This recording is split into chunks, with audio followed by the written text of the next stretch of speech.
everyone, my name is Melissa Borby. My name is John Antonazio. We are working in collaboration with the community service organization Long Island Wins to help spread awareness of immigration on Long Island.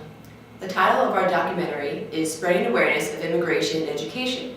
We are currently seniors at St. Joseph's College in Patchogue, New York, and we are aspiring educators. Just to emphasize the importance of diversity in the classroom, I just wanted to share a little experience I had recently. I went to a national convention in Seattle, and all the information booths were giving out information about classroom management and different activities that teachers can use in classrooms, and almost half the booths at the convention had information in Spanish and in English. So it just showed that the importance of including diversity in the classroom and the importance of the ESL programs that are being used in the Long Island schools.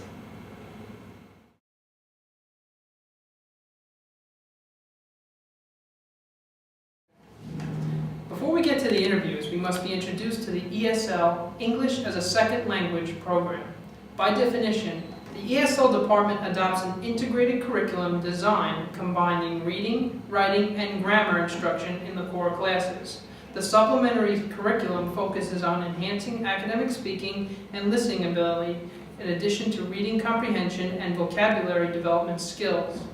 The educational technology and support services provided by the English Writing Center, Technology Mole, Reading Center, and the ACE Lab augment the curriculum by providing ESL students with innovative tools and tutorials that support their learning of the English language.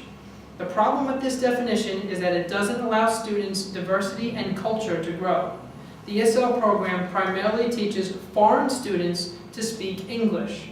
However, their culture and language are left behind. Personally, I've spent time in an ESL classroom in a district that was non-minority based. The teacher would teach the children songs and games in English and would not allow them to embrace their native language in the class. Overall, I felt that the class curriculum was designed strictly to teach the English language and left no room for innovation.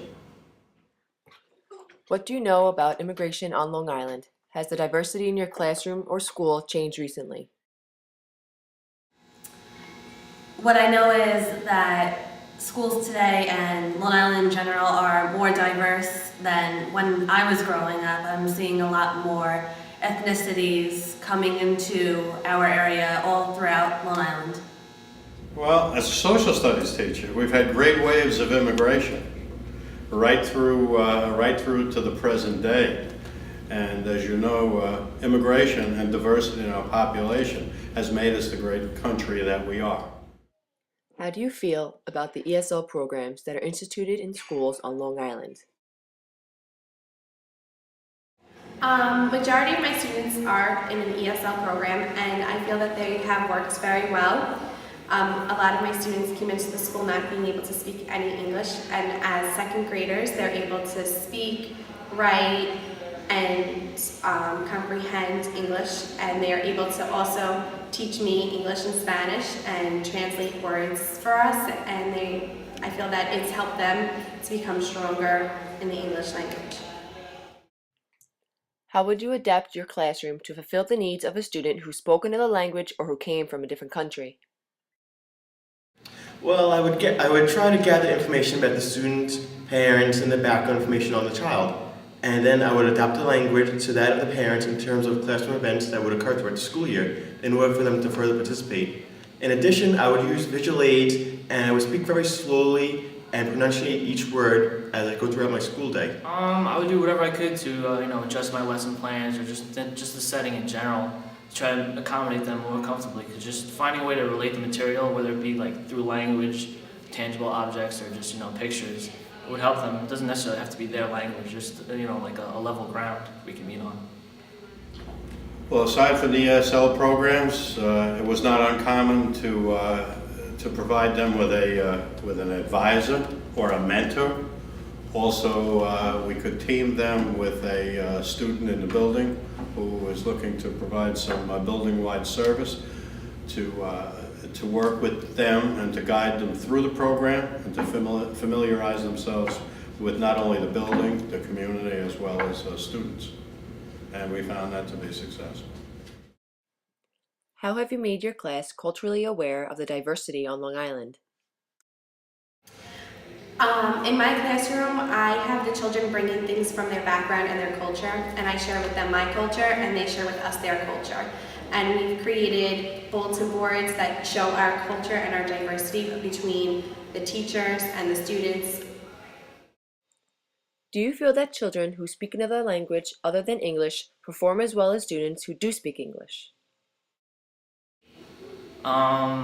It's kind of a hard thing to judge on if you're looking at, English based, it's kind of difficult, but, if you were able to get through them a language they're more comfortable with, they might be able to convey their answers and not feel as nervous about how to answer certain questions and tests. So it really depends on, what they're comfortable with. I believe that the support that we're providing for them, given time, and also based upon their commitment and that of their parents, that we can be quite successful in providing them with the basics to communicate in English without them losing the basics of their language from whence the country they came from.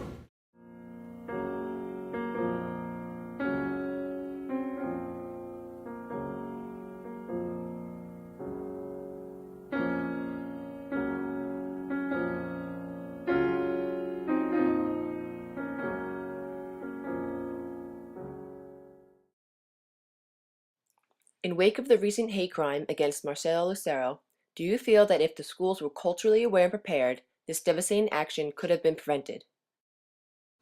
I think it definitely could have been prevented. I think multiculturalism, especially working in PetMed where the incident happened with students from that district, I don't think the schools really talked about it as much as it should have been, teaching students to be more culturally aware and making them more accepting of other cultures. You could definitely see a divide in some classrooms between English and Spanish-speaking students. Personally, when I subbed in a classroom, one of my students' parents was directly affected by the incident, related to the incident, and he talked about committing suicide, which is not something that a third grader usually talks about.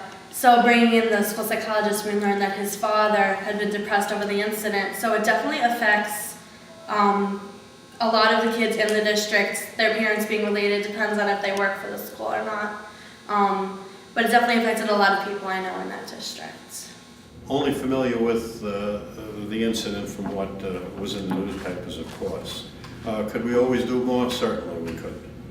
And I think as a result of that situation, most school districts have certainly gone over and above and beyond to stress the downside to hatred in this country. We don't believe in it. It's not within our founding fathers' format.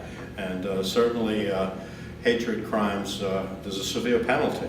And if any good can come out of a situation like that, those who are responsible for it will pay a heavy price. And hopefully that will be a message.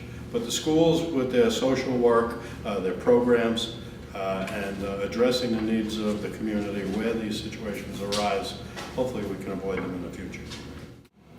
We hope you enjoyed the video, and we want to thank you again for taking the time out to share in this experience with us. If you'd like to find out more information about Long Island WINS, please visit www.longislandwins.com.